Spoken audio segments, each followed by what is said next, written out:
So do we have a microphone?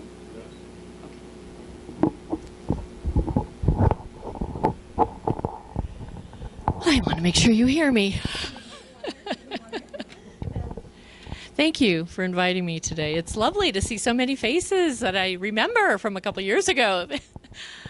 Today's topic, it is what it is until, came from an experience I had 3 or 4 years ago.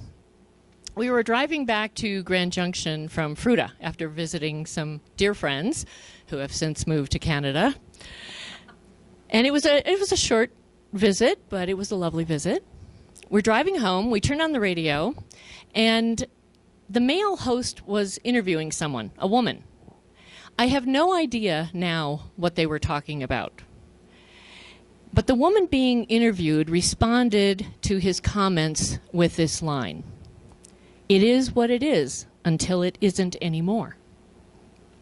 That line stuck with me, and its meaning has evolved for me over time. When I first heard the woman's response, I noted that her tone was serious, professional, very matter-of-fact. She wasn't being flippant or sarcastic.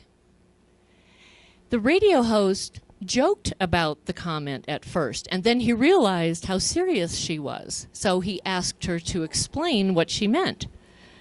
She said it had to do with change, our acceptance of change, or our resistance to it, the way we deal with changes in our lives, how we think about them. And she went on to other examples and explanations, and I lost focus at that point. I stopped listening.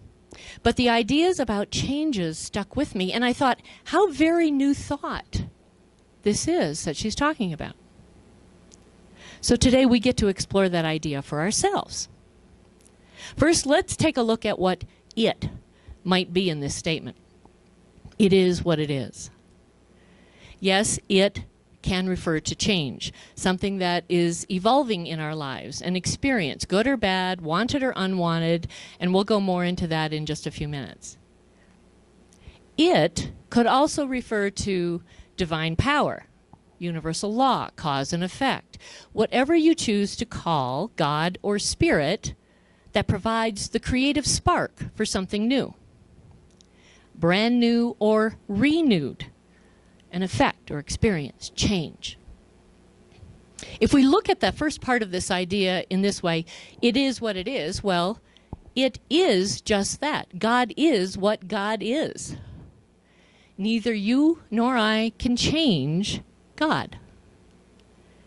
Our ideas about God might change over time. They can morph. They can become something different. Childhood God might be different than your adult version of God. And our thoughts about our preferred religion may deepen and expand as we learn more and more about different philosophies. Or our chosen faith might disappear altogether.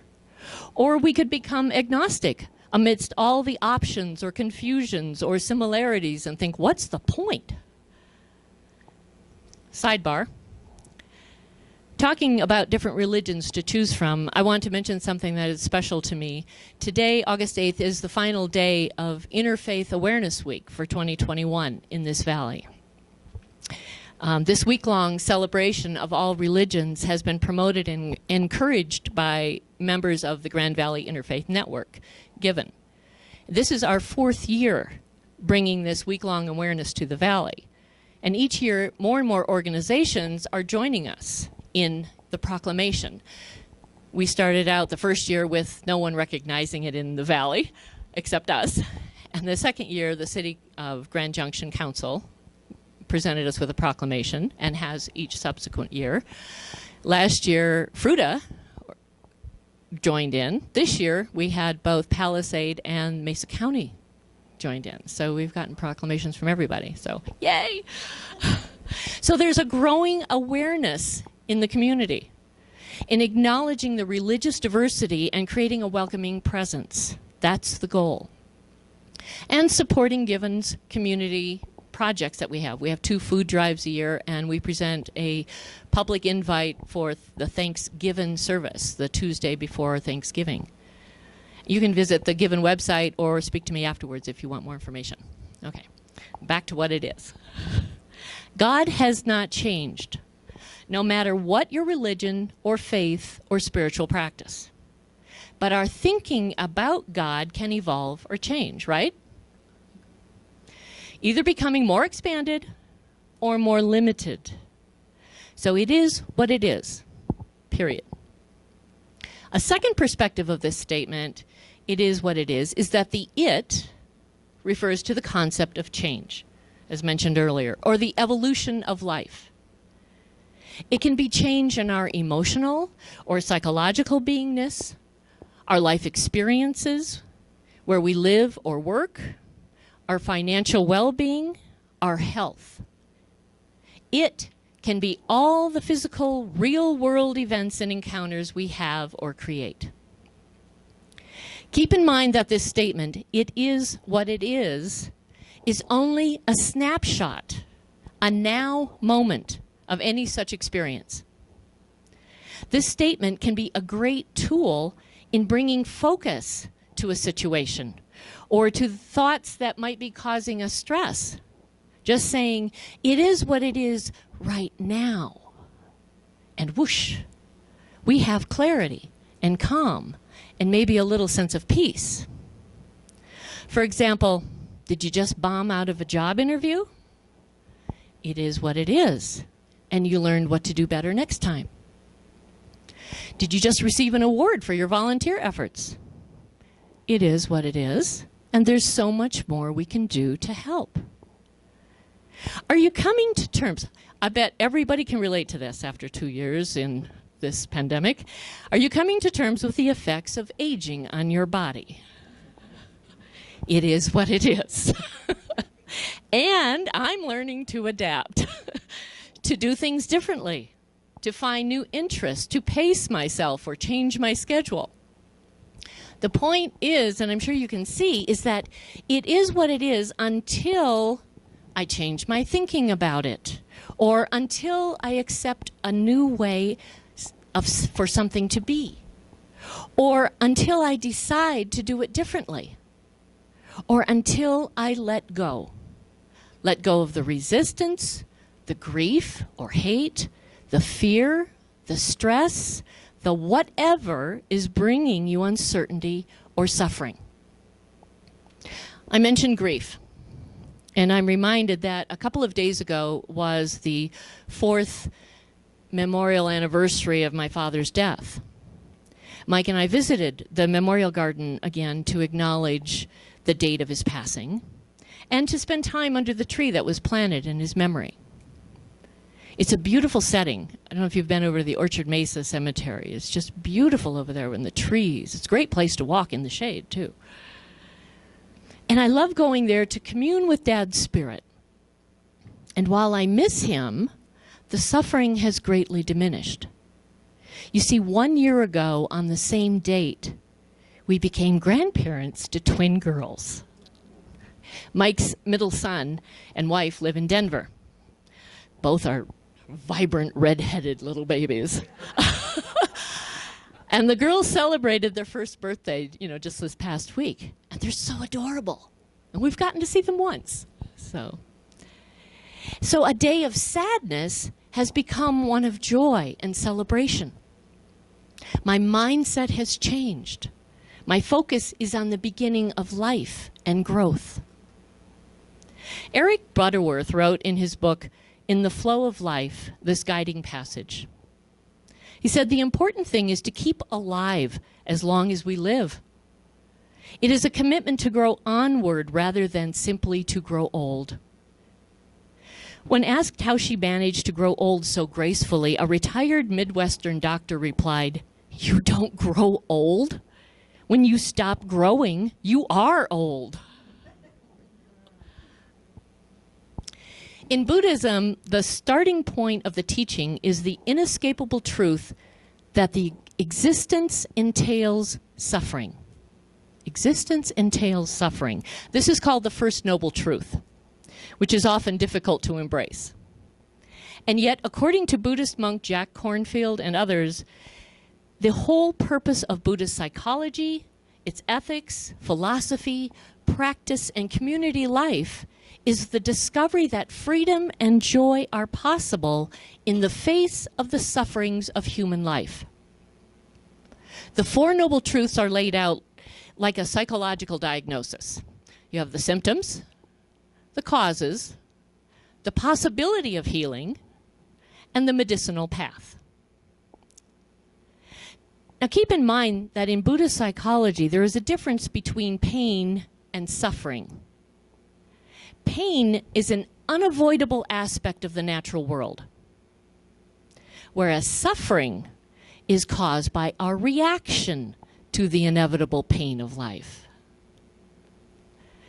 In the Science of Mind textbook, Ernest Holmes wrote one of my favorite phrases: suffering is not God ordained. And the surrounding text of the phrase says this: we have shown that man's nature is the same as God's nature, because God doesn't make robots. God makes individual expressions of divine energy, right? And so this explains why man suffers on his road to self-discovery.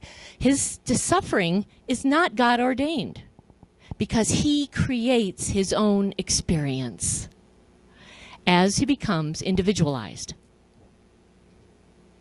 It is what it is until I create my next experience. If I don't like what's happening to me in any particular moment or situation or project, my first thought now is, what choices do I have? And I say that to myself to mean, what possibilities do I have? What are other ways I can resolve this difficulty? How can I face an uncomfortable situation that's pushing me outside my comfort zone?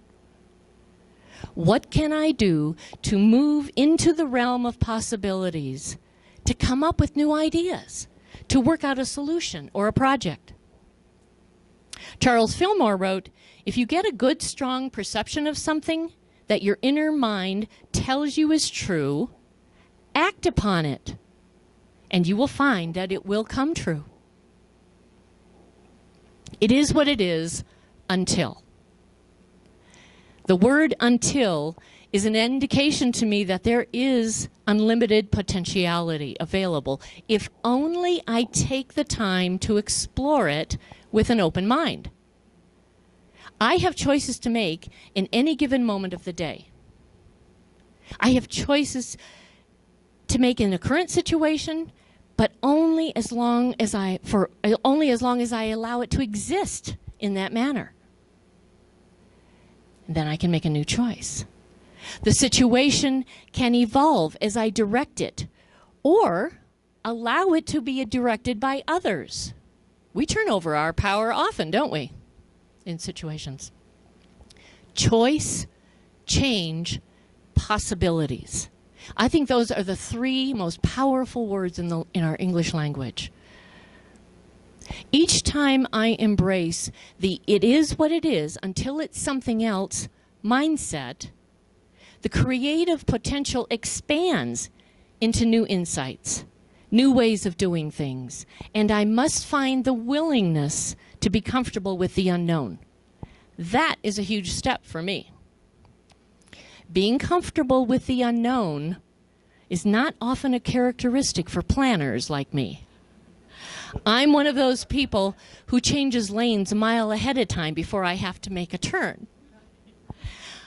I'm usually several steps ahead in projects or processes. There used to be backup plans to backup plans before putting plan A into motion. And now, focusing on the now moment, what's right in front of me, doing or being what I need to do or be here and now, no longer requires backup plans. Because I can trust the God within me, that intelligence within me, to guide my choices. Implement them. And then if roadblocks show up, I can make a new choice. If I feel like I'm suffering in some way, I can take a look at that and make a different choice. I can implement them for as far as they will go. until it's time for something different. As I learn to be comfortable with the unknown in small decisions, and that's usually where we start. In New Thought, I've often heard that we start with, okay, the parking spaces and the traffic lights, and we work our way up to thinking larger and bigger thoughts and having greater faith. And then I know that those big things will work out too. A few days ago, my husband Mike and I were exploring options for a TV and sound system that we could utilize in our van as we convert it to its glamping glory. We have a lot of technology around our house and in our offices. Some of it is older than others, but most of it is useful in some way, until it isn't. After he tested out the equipment pieces in one configuration or another, it ended up that my mid-size monitor attached to my work laptop on my desk was the one we needed to use. To replace it, Mike gave me one of his behemoth monitors, and I got figured out where I could put it and hook it up. It was sitting on his floor, so he wasn't using it.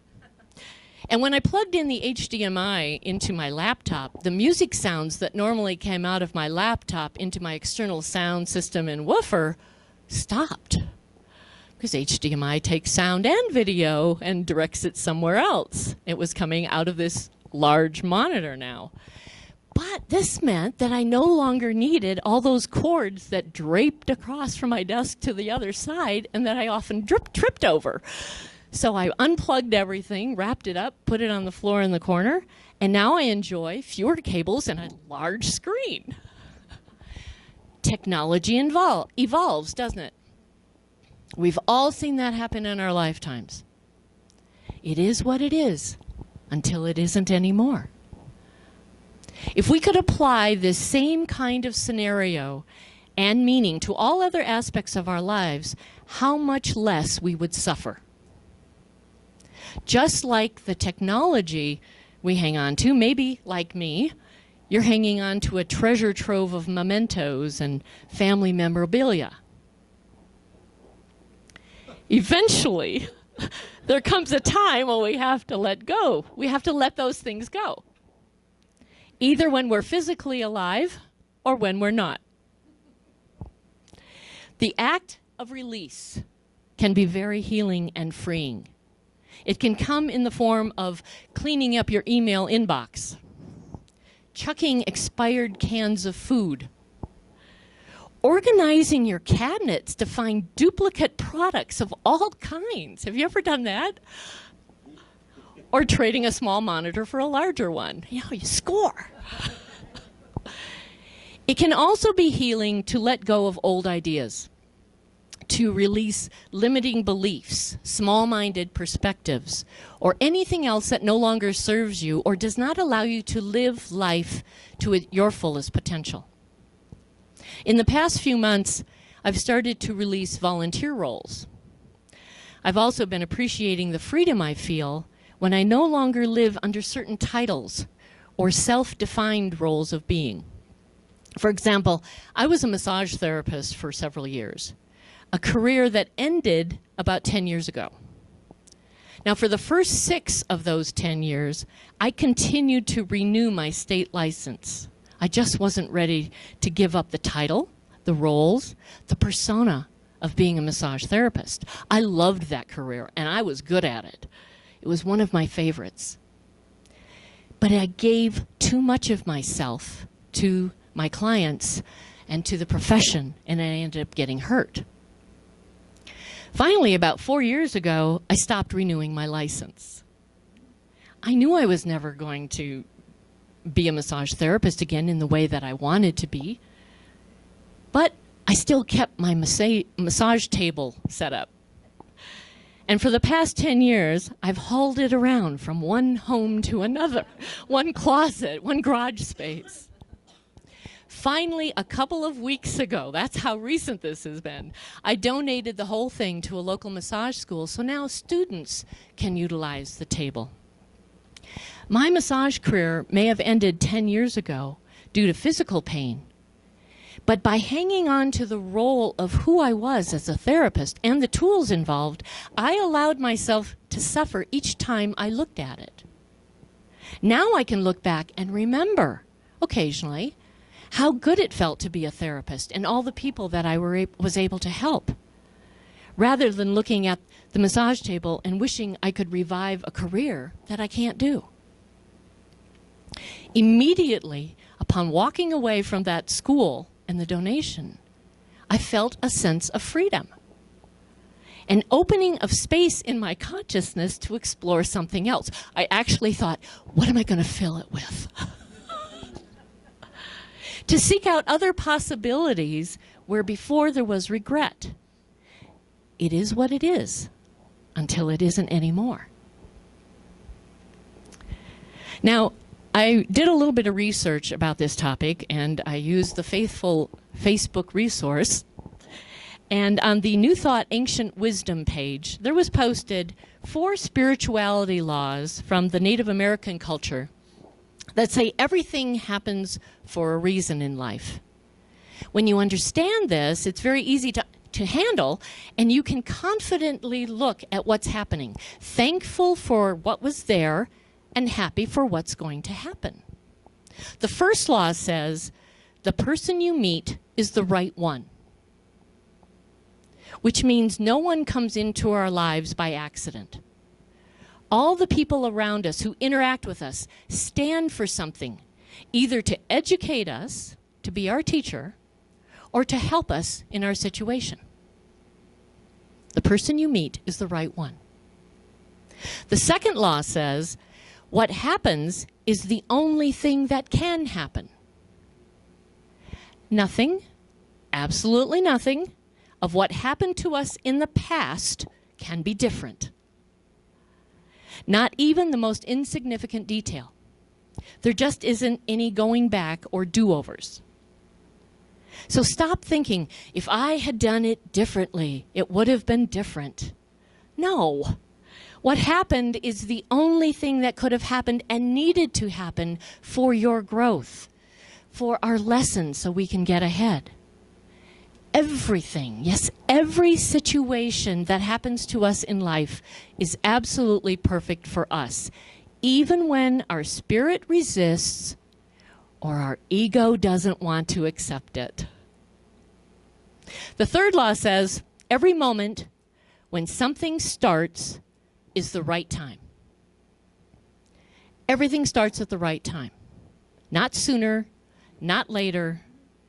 When we are ready for something new in our life, it's already there, waiting for us to be open to it and to begin. And finally, the fourth law says, what's over is over. It's that simple. When something ends in our life, it has served our development, like my massage career. It's better to just let go and move forward, bestowed by the experiences that have now been gained. So it is what it is until it's something else. Our thinking is what it is, what it's always been, until we decide to change it, to think new or different thoughts. Our beliefs remain what they are until we examine them, release what no longer serves us, and embrace new beliefs. And it doesn't end there. We are constantly evolving, changing, morphing new ideas, becoming, growing. I'm sure several ideas about this concept of change have come to mind for you as we've gone through this talk today. Just like gravity or the laws of physics, change is a constant of life. I used to have a sign posted over my desk, change is inevitable. The sooner we accept that notion and learn to go beyond our self-limited boundaries, well then the greater the possibilities we'll see, attract, and experience. It is what it is until you decide for it to be something else. Let's have a prayer.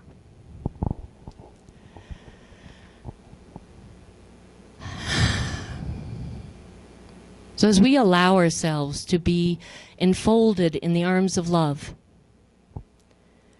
to be guided by divine intelligence, to embrace all the characteristics of God, of Spirit, I know right here, right now, this moment is perfect. Everyone who hears this message, who takes in the words, the ideas, here's what they need to hear. Perhaps like I did that time ago from the radio station. It is what it is until it's something else.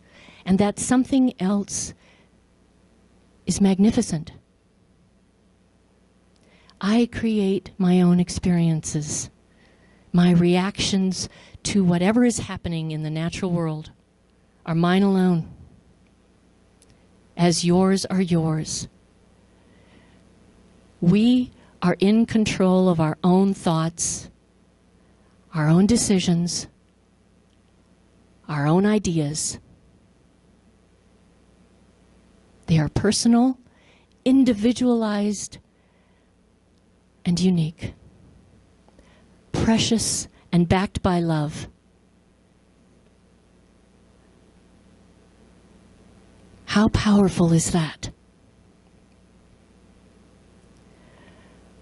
I know right here, right now, as we go forward into the remaining part of this service, that we just are open to the divine, to the music, to the love, to the prayers, to everything this moment provides us. And we engage and participate as we choose. For all this and so much more, because there is so much more, I say thank you, thank you, thank you, thank you, thank you, Spirit. And I invite you to say together with me, and so it is.